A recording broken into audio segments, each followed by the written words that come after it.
Bonjour Louise Bernard. Bonjour Philippe, bonjour à tous. Bonjour Antoine Janton. Salut Philippe, bonjour à tous. Antoine, au sommaire de votre journal des médias. Pas de Molière cette saison, le retour annoncé d'une série culte et puis un hommage enjoué à la télé des années 90. Mais d'abord avec vous les audiences, Louise Bernard, qu'ont regardé les Français hier soir. Alors c'était le même programme télé que la semaine dernière, donc c'est le même classement, c'est la suite Pomme de la C, pomme série.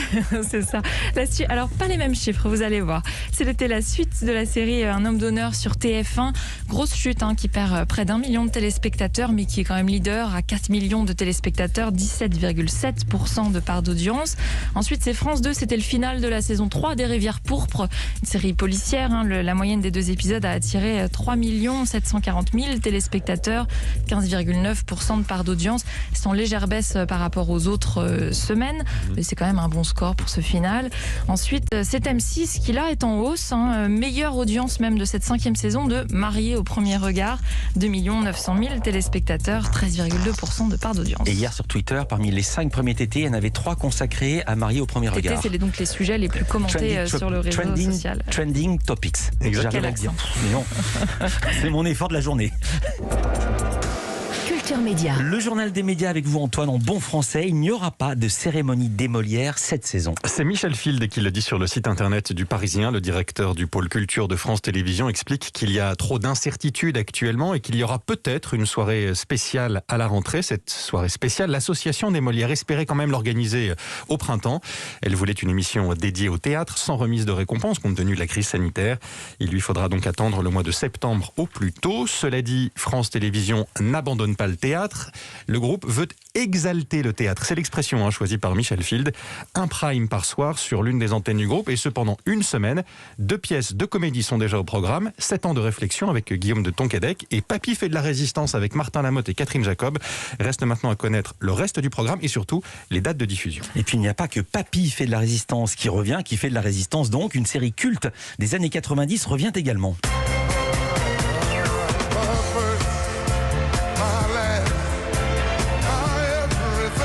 Vous l'avez Philippe ?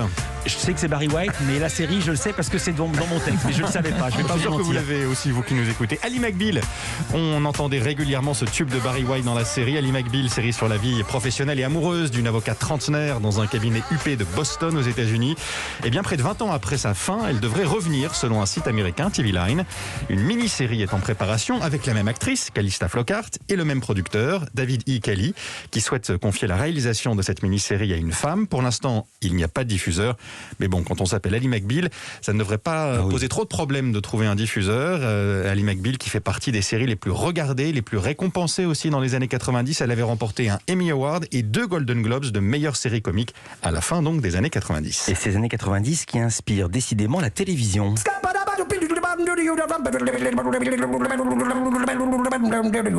Wow, Scatman, extrait du générique du nouveau prime de l'équipe de Quotidien ce soir sur TMC. Et oui, ça impressionne. Un Canap 95, c'est le titre présenté par Étienne Carbonnier, l'un des chroniqueurs de l'émission présentée par Yann Barthès. C'est lui qui, chaque jour, décrypte avec humour le sport et les émissions de télévision.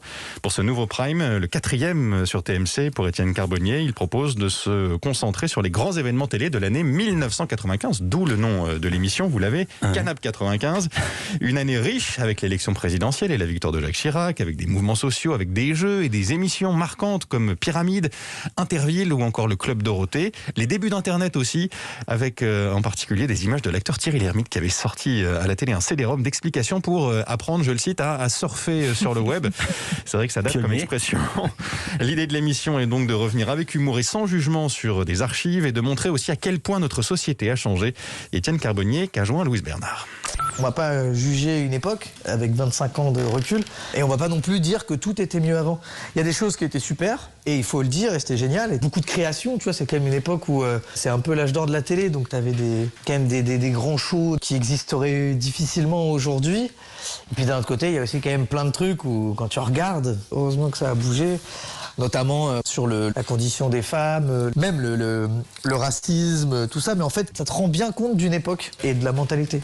Donc sans juger du tout, c'est juste de se dire, en 95, ok, c'était comme ça, d'accord. Donc il y a effectivement beaucoup de choses qui ont changé depuis, quoi. Voilà, Canap 95, présenté par Étienne Carbonnier, c'est à 21h ce soir sur TMC. Voilà, Étienne Carbonnier qui tutoie Louise Bernard.